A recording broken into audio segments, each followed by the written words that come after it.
The Galactic Union's elite strike force, known as the Fangs of Vex, had conquered 17 solar systems in their relentless march across the stars.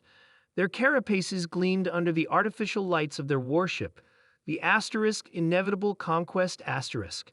Commander Kret, with his 4 arms and segmented eyes, stood at the bridge overlooking tactical displays of their next target, Earth. Another death world. Kret chittered to his second-in-command, Drex. Category 9 planetary hazards, extreme temperature variations, atmospheric toxins, high gravity, and aggressive fauna. Drex's antennae twitched. Yet the intelligence reports claimed the dominant species lacks natural armor or significant physical strength. Precisely why they'll surrender immediately, Kret said, mandibles clicking in what passed for a smile among his kind. Begin the standard intimidation protocol. On Earth, at the United Nations Emergency Council in Geneva, representatives from every nation sat in stunned silence as the alien transmission ended. The ultimatum was clear: surrender within 12 hours or face extinction. General Marcus Pottle of the Global Defense Force stood, his weathered face revealing nothing of the plan forming in his mind. We can't match their technology, but we have something they don't understand. And what's that? Asked the French delegate. Humans adapt to adversity, Marcus replied. We evolved in what they call a death world. That's our advantage. 6 hours later, 10 volunteers from different nations' special forces gathered at a remote airfield in Iceland. Among them was Lieutenant Tom Reed, a wilderness survival expert who had grown up in northern Alaska. Beside him stood Anna Volkov, a Russian alpine specialist who had summited Everest without supplemental oxygen. The alien ship will land here, Marcus explained, pointing to a map showing a volcanic field. The soil composition will mask our approach. Your mission is simple. Demonstrate what humans are capable of. Without weapons, asked Davi Silva, a Brazilian who had survived 3 weeks in the Amazon after a plane crash. Especially without weapons, Marcus confirmed. We need to show them something they've never seen before. The Inevitable Conquest Asterisk descended through Earth's atmosphere with theatrical slowness, its energy shields dispersing clouds. Inside, Commander Kret addressed the warriors who would form the intimidation vanguard. Remember, these humans are fragile beings from a hostile world. Their continued existence makes no logical sense. Our appearance alone should compel their surrender. Warrior Trex, the youngest of the force, raised a clawed appendage. What if they resist, Commander? Kret's compound eyes glinted. Impossible. No rational species would resist when facing such overwhelming technological superiority. When the alien ship landed amid steam vents and black volcanic rock, temperatures had dropped to well below freezing. Bitter wind carried ice particles that would scour exposed flesh. The aliens, stepping out in environmental suits, the landscape resembled the most uninhabitable regions of planets they typically avoided. The main hatch opened, and 20 warriors emerged in formation, weapons at ready. Their environmental suits hummed with temperature regulators and filters. They formed a perfect semicircle, awaiting the human delegation they had demanded. What they saw instead froze them in place. 10 humans approached across the volcanic field.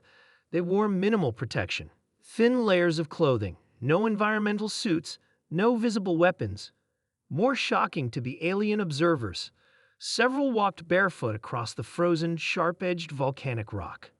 Commander Kret zoomed his visor displays, certain he was witnessing some technological trick. Impossible, he whispered. Their feet should be bleeding. The cold alone should incapacitate them. Lieutenant Reed stood at the center of the human group, his breath forming clouds in the frigid air. His bare feet had long ago developed calluses that could handle the rough terrain. Beside him, Anna's exposed face showed no discomfort despite the biting wind. We received your message, Reed called out, his voice carrying across the open space. We came to deliver our response in person. Kret stepped forward, weapon lowered but ready. You approach without protection or armaments. Is this surrender? Reed laughed, the sound alien to the invaders. No, this is a demonstration. At his signal, Davy produced a knife and, without hesitation, made a small cut on his palm. The aliens recoiled, chattering in alarm at the deliberate self-harm. "We bleed," Reed explained, "but we continue. We evolved on this death world, as you call it. Pain is information, not a deterrent." Anna stepped forward next, removing her gloves. She picked up a volcanic rock, its edges sharp enough to cut standard alien skin. She crushed it in her bare hand, the muscular control developed through years of climbing evident. "Your intelligence is incomplete," she said. "Humans don't just survive here. We thrive in adversity." One by one, each human demonstrated something the aliens found incomprehensible.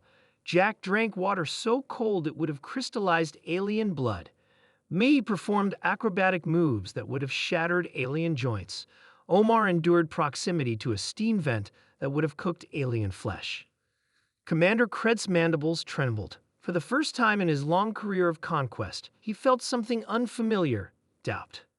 "You believe technology makes you superior," Reed said, stepping closer. "But we've adapted to a world that would kill you in minutes without pursuits. We call it home." The alien warriors unconsciously stepped back, forming a tighter formation. Their biological programming recognized a predator species, even if their conscious minds refused to acknowledge it. Kret made a rapid calculation. "This demonstration changes nothing. Our weapons could destroy us." "Yes," Reed interrupted. "But consider this. If barefoot humans walking across frozen lava fields frighten you, imagine what we've built to defend ourselves." He gestured toward the horizon, where thousands of lights had appeared, the approaching forces of Earth's combined military. "We don't want war," Reed continued. "But if you force one, remember, we're the species that evolved on a planet you consider uninhabitable. We're the creatures that walk barefoot, where your warriors fear to tread even with protection." Commander Kret turned to his second-in-command, their silent communication reaching the same conclusion. The Galactic Union had fatally misunderstood this species. "Perhaps," Kret said carefully, "there is room for diplomatic discussion." As the aliens retreated to their ship to reconsider their assessment of humanity, Reed smiled. Humans had just earned their place among the stars, not through superior technology, but through the advantages forged by evolving on a world that demanded strength, adaptability, and endurance.